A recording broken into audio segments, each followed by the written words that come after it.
Shalom, shalom, shalom, shalom, bien-aimés. Shalom, shalom. Soyez bénis, bien-aimés. Alléluia. J'espère que tout va bien chez vous par la grâce de Dieu. Ça fait un moment. Alléluia. Nous bénissons le Seigneur et que toute la gloire revienne à notre Seigneur Jésus-Christ de Nazareth. Amen. Je dis que je venais ce soir encore pour une exhortation courte, alléluia, dans le livre de 2 Corinthiens 7, versets 9 à 10, qui nous parle d'une tristesse selon Dieu, alléluia. Donc nous allons remettre ce moment entre les mains du Seigneur, que le Saint-Esprit prenne le contrôle. Jésus-Christ de Nazareth, merci pour ta grâce. Merci Seigneur pour tout ce que tu fais. Merci pour ce moment. Oh Jésus, toi le Dieu Tout-Puissant. Alléluia, toi qui continues de parler, toi qui continues de nous ramener sur le droit chemin, car tu ne veux pas que nos âmes périssent. Merci pour ta parole. Merci Seigneur pour tout ce que tu fais. Saint-Esprit, prends le contrôle. Alléluia, que la gloire te revienne Seigneur. C'est en ton Saint-Nom, Jésus-Christ de Nazareth, que j'ai encore prié. Amen. Amen. Alléluia. Shalom. Bien-aimés, comme je disais que nous allons parler de la tristesse selon Dieu qui produit en nous une repentance sincère dont on ne se repent pas. Alléluia. Et il dit, l'apôtre Paul, il dit, je me réjouis à cette heure, non pas de ce que vous avez été attristés, mais de ce que votre tristesse vous a apporté à la repentance. L'apôtre Paul nous dit qu'il se réjouit, non pas parce qu'ils ont été attristés, mais cette tristesse qu'ils ont en eux. L'apôtre Paul se réjouit de ce que cette tristesse-là a produit quelque chose de vérité, quelque chose de positif. Et ce truc-là les a amenés, cette tristesse-là les a amenés à la repentance qui conduit à salut. Alléluia. Cette tristesse, parce que nous savons qu'aujourd'hui, il y a toutes sortes de tristesse quand nous allons à l'église, quand le message est prêché. Tu peux être triste parce que peut-être qu'il y a certaines choses que tu n'as pas pu accomplir, mais pas parce que la tristesse que tu reçois, c'est une tristesse par rapport à tes péchés vis-à-vis de Dieu. Et c'est cette tristesse-là qui manque beaucoup aujourd'hui dans nos assemblées. Cette tristesse selon Dieu là qui manque beaucoup dans nos assemblées. Nous sommes tristes par rapport à nos factures, nous sommes tristes par rapport à nos manques dans nos maisons, dans nos foyers, dans la vie de nos enfants, de nos parents. Nous sommes tristes par rapport à ces choses qui sont éphémères. Mais l'apôtre Paul aussi dit que la tristesse dont ces personnes sont, il dit que ça leur a porté à la repentance, ça les a conduits à une repentance sincère. Ça les a conduits à renoncer au péché. Ça les a conduits à, véritablement, ils ont vu combien de fois ils étaient coupables devant Dieu. Et il dit que, car vous avez été attristés selon Dieu, afin de recevoir. Pardon, il dit, vous avez été attristés selon Dieu, afin de ne recevoir de notre part aucun dommage. C'est-à-dire que la tristesse qu'ils ont reçue, alléluia, qui les a conduits à salut, ne vient pas d'un homme ni d'une femme, ne vient pas de quiconque, mais vient de Dieu. Alléluia.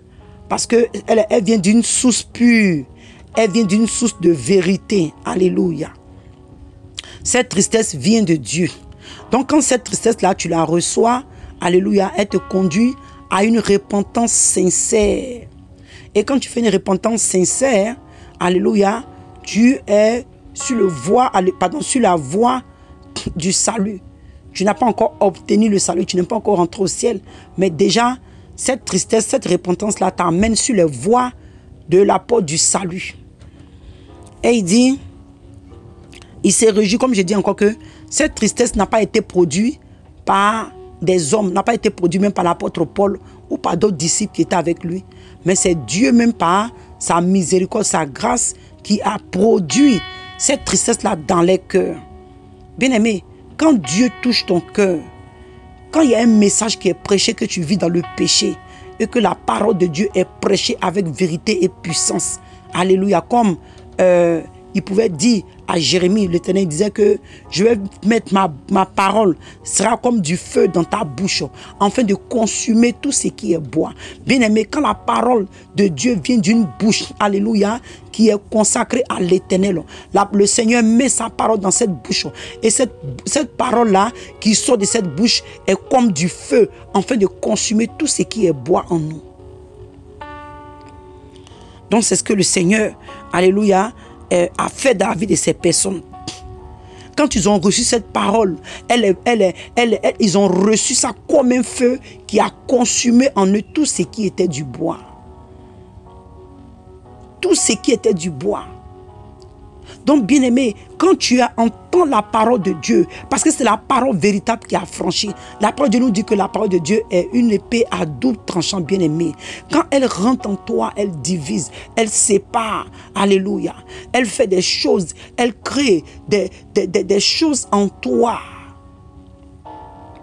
Tu es troublé, tu n'es pas en paix, tu revois un peu combien est-ce que tu as offensé Dieu, tu vois un peu comment tu vois, comment tu as été désobéissant, comment est-ce que tu as transgressé les voies de Dieu. Une tristesse selon Dieu, c'est comme ça. Et le verset 10, il dit, en effet, la tristesse selon Dieu produit une repentance à salut dont on ne se repent jamais. Alléluia. C'est ce que je suis en train de dire là. Une repentance qui te conduit à salut. Une repentance dont on ne se repent pas. Parce que, bien aimé, souvenons-nous du fils prodige. Alléluia. Quand cet enfant et ce jeune homme est rentré en lui-même, quand il est rentré en lui, il a reconnu combien de fois il a péché contre Dieu et son Père. Il a reconnu ses erreurs. Il a vu combien de fois il avait mal fait. Et cet enfant, ce jeune homme, excusez-moi, ne se souciait pas de ce qui devait lui arriver en rentrant en famille.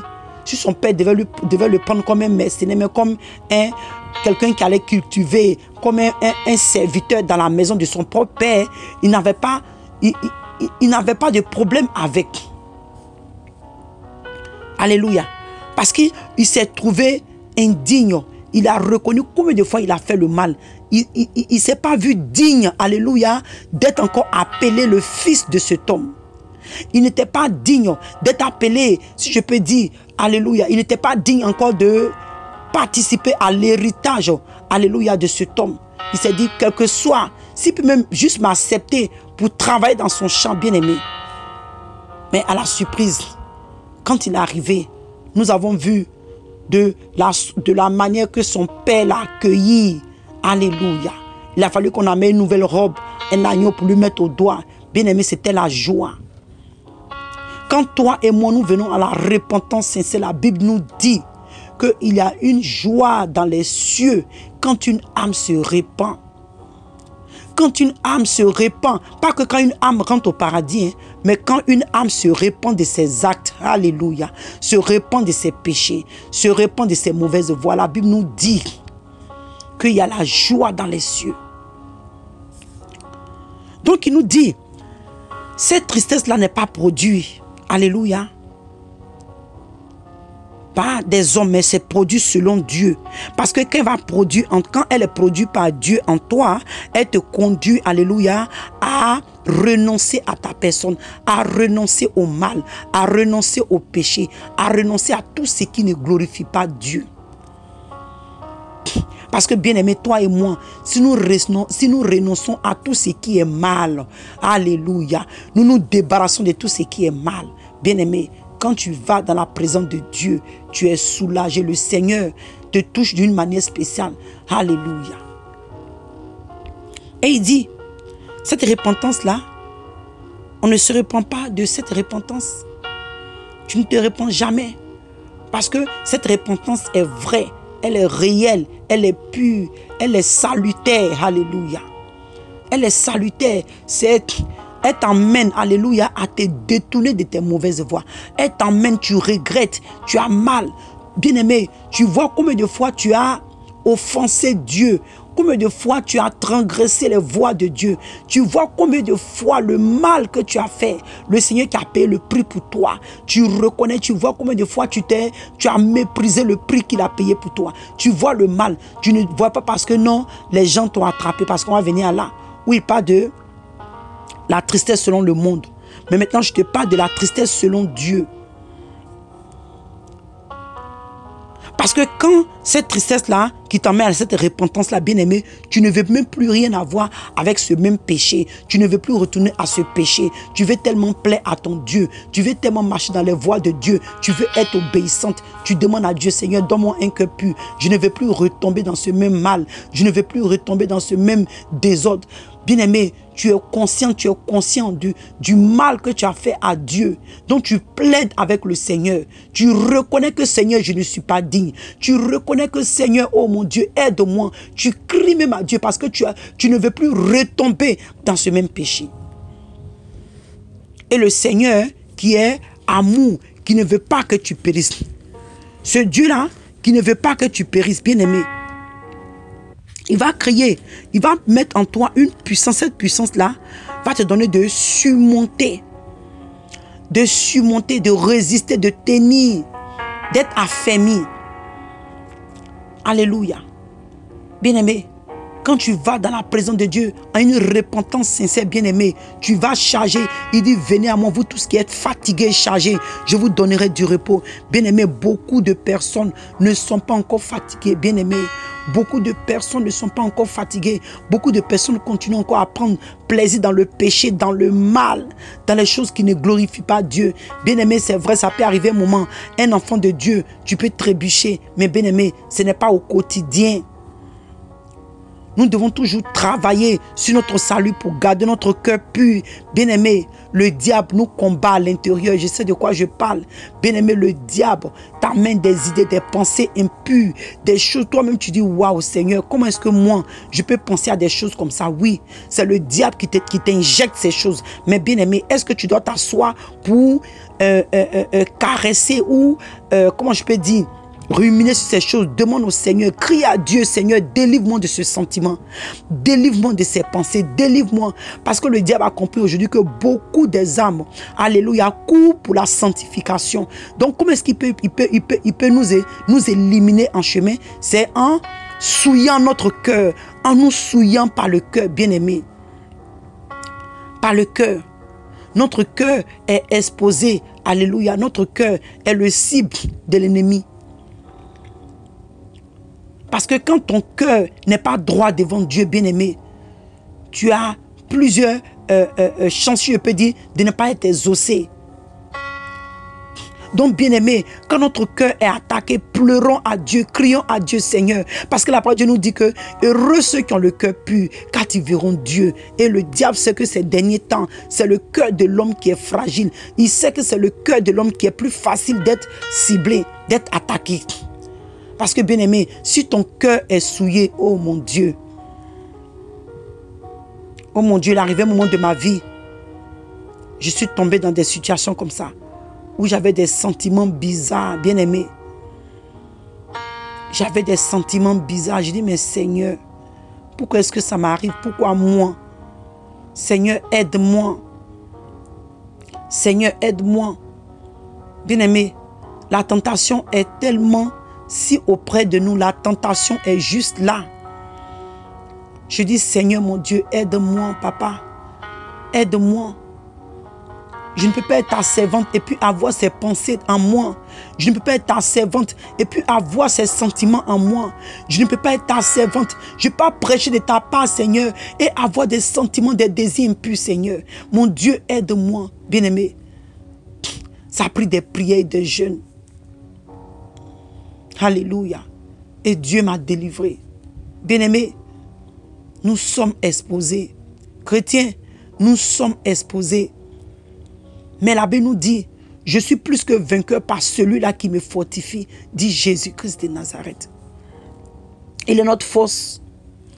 Donc, bien-aimé, cette tristesse-là qui est prêchée par la parole pure, la parole de vérité, la parole qui conduit à la repentance, c'est ce que nous devons aujourd'hui avoir dans nos assemblées. Regardez combien de fois aujourd'hui les paroles, les messages qui sont prêchés pour caresser, on te parle seulement de l'amour de Dieu. Bien-aimé, c'est vrai, Dieu nous aime, mais nous devons aussi te parler de l'autre face de Dieu. La Bible dit qu'il est un feu dévorant. Bien-aimé, c'est des paroles qui conscientisent, des paroles qui te touchent, qui t'emmènent à réfléchir.